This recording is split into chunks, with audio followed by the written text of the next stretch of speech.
Hi, this is Debbie Pearson.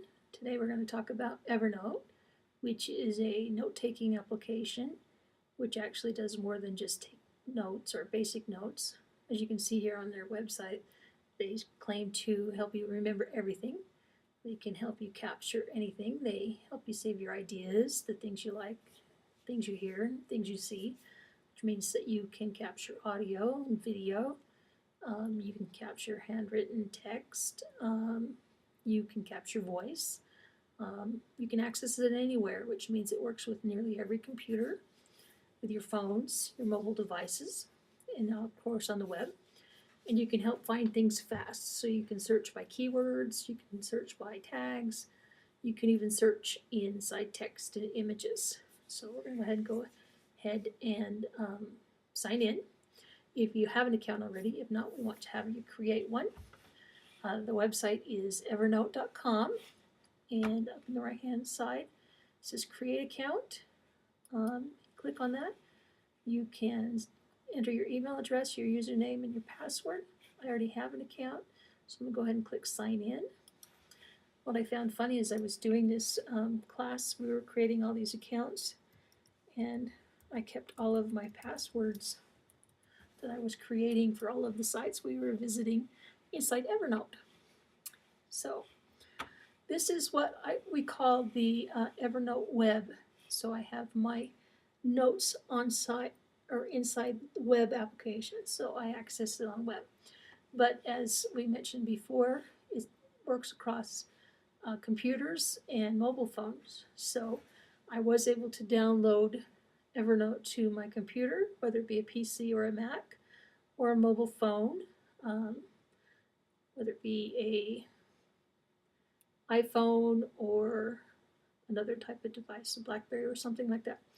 And to download those, you can actually get them from the website off of Evernote. It is evernote.com/download.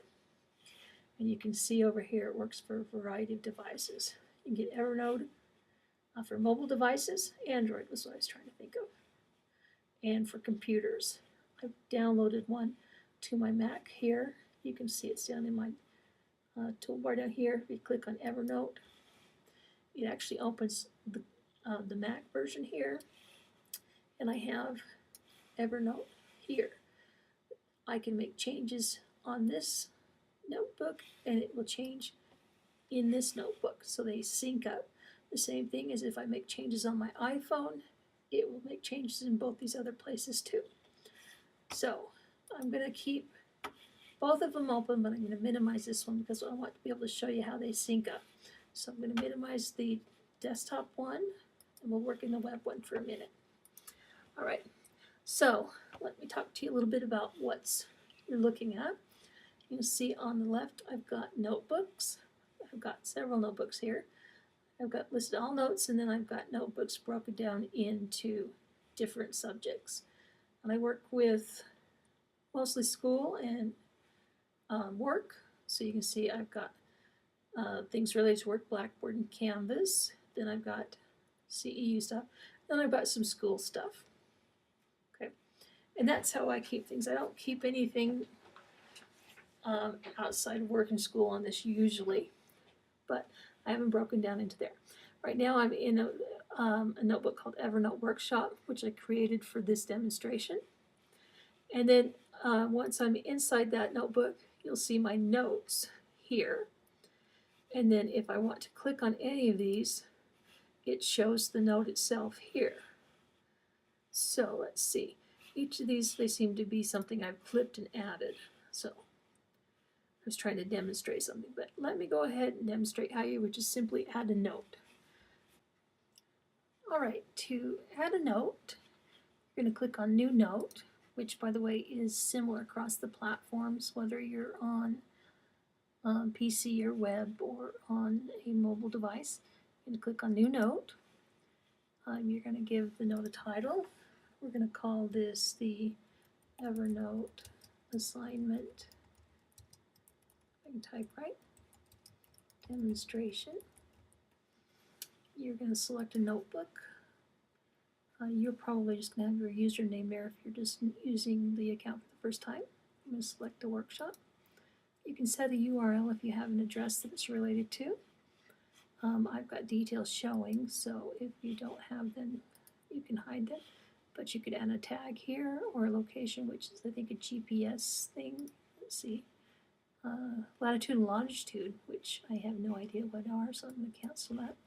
But you can add tags, so I could add, say, Evernote as a tag, or ITLS 6105, and add your note. I'm going to type in your assignment description, which is to create, after you've created an account, you want to create a note with some details and add an image to that note. Once that's completed,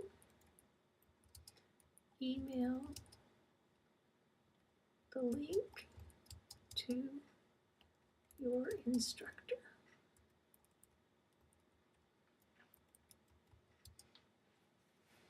Okay. We can add an image at this time if we want.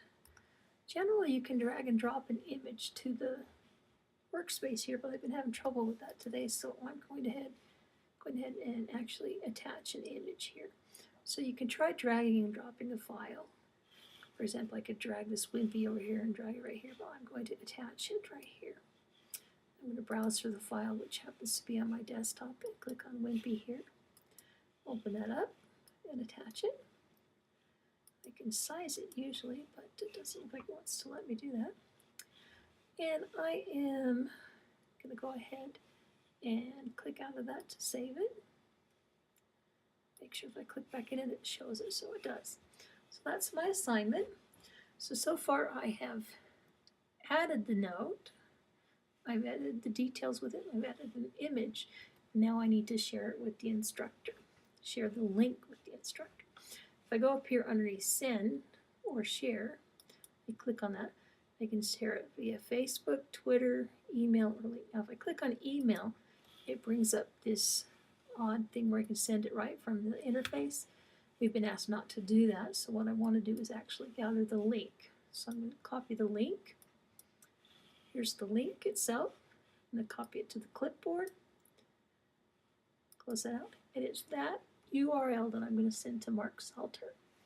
So again, for this assignment, you're going to create a new note. You're going to give it a title. You're going to give it some description. You're going to add an image. Now remember, I attached an image. So if I go under Edit, I use the attachment icon. You may want to try dragging and dropping, which I've not been successful with, but I attached it, did the same thing. Then I went ahead and shared the link, or shared the note with the link, and then you'll email that to the instructor. The specific instructions are on the handout with the assignment. So that's how you add a note or a new note. All right, I would be remiss if I didn't talk about some of the educational uses of Evernote for educators and for students alike. Evernote actually does have a program they call Evernote for Schools, and in it they have resources available. I did mention that they have some discounts for educators using Evernote, but in their Evernote for Schools, it's evernote.com/schools. They have some resources for higher ed and K through 12 educators. They have videos, case studies, some library information, and discussion forums. It's a lot more information than I can cover in this demonstration, but I invite you to take a look at it. They have a lot of information. Their blog in particular has a lot of teachers actually sharing their experiences with Evernote, and it's really quite impressive. One school actually just uses it for most of their lesson plans, and they share information back and forth, and the students use it quite frequently. So take a note or a look at it. It's quite impressive. The one thing I also wanted to share was that Evernote has some educational download tools that you can use as a student that, or a teacher, I guess, that might be helpful. I'm going to demonstrate some of those. That one is the Evernote Web Clipper. You can download that. Again, it's evernote.com/download. The Evernote Web Clipper is actually a browser add-on that you can add to your browser. Most browsers, you can see the browsers it has over here. What it allows you to do is to select information from a web page, whether it be the whole web page, the particular article itself, or just the URL, and you can save that directly to your Evernote notes. Or there's a product called Evernote Peak, and it is something that works with an iPad smart cover, where you can actually use it to create your own flashcards. With Evernote Peak, you would actually use your note. In your notes, your title would be the question, and your answer would be the details of the note. So check those two out. They're great tools for educators, particularly students. I think that they'll be valuable as a student and maybe even teachers. I do want to go ahead and close with some of the observations I did have with Evernote. I did find that many of the features I found, and even some of the reviews I found, were more positive than negative for Evernote. It was actually kind of hard to find negative things to say about them. A lot of them were like, well, the font didn't carry over from my iPad to my desktop. Things that, my iPhone looked a little smaller than my desktop. Things that you would expect. One of the things that was a big drawback was some people were looking to use Evernote as a kind of a Dropbox feature, and it's more of a tool for organizing than rather storing files. What you get in Evernote is more of a snapshot in time rather than a file for updating. So that was one of the cons to using Evernote.